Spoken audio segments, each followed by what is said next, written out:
Hi friends, எல்லோரும் எப்படி இருக்கீங்க? நல்லா இருப்பீங்கன்னு நம்புகிறேன். இன்றைக்கி என்னடா வெளியில் சமைக்கிறீங்க அப்படின்னு தானே பார்க்குறீங்க. எது விசேஷமானு இல்லைங்க. எப்போவுமே நம்ம அடிக்கடி வீட்டுக்குள்ளேயே தனியாக சமைச்சு சாப்பிட்டு நம்மளுக்கு போர் அடிக்குது. அதனால இன்றைக்கி நான், என் தங்கச்சி, என் தம்பி எல்லாம் வேறும் கூட்டாஞ்சோறு மாதிரி வீட்டுக்கு வெளியில் ஆக்கி சாப்பிட்லாம் அப்படின்னு முடிவு பண்ணணும். அதுக்கு நாங்கள் மட்டன் வாங்கிட்டு வந்து இன்றைக்கி மட்டன் பிரியாணி ஆக்கலான்னு தான் நாங்கள் ரெடி பண்ணிக்கிட்டு இருக்கோம். நம்ம எல்லா பேரும் சேர்ந்து வேலை பார்க்கும்போது நம்மளுக்கு வேலையோட நேரமும் ரொம்ப மிச்சமாக இருக்கும். வேலை செஞ்ச மாதிரியே நமக்கு தெரியாது. நம்ம சாப்பாடுமே நம்ம சேர்ந்து சாப்பிடும்போது அவ்வளோ ஹாப்பியாக இருக்கும். இன்றைக்கி உண்மையிலே இந்த மட்டன் பிரியாணி வேறு லெவல் டேஸ்ட்டில் இருந்துச்சு. எங்களுக்கு இன்றைக்கி நாள் இப்படி தான் ரொம்ப ஹாப்பியாக போச்சு.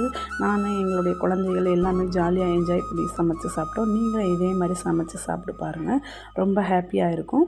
இந்த வீடியோ உங்களுக்கு பிடிச்சிச்சின்னா லைக் பண்ணுங்கள்.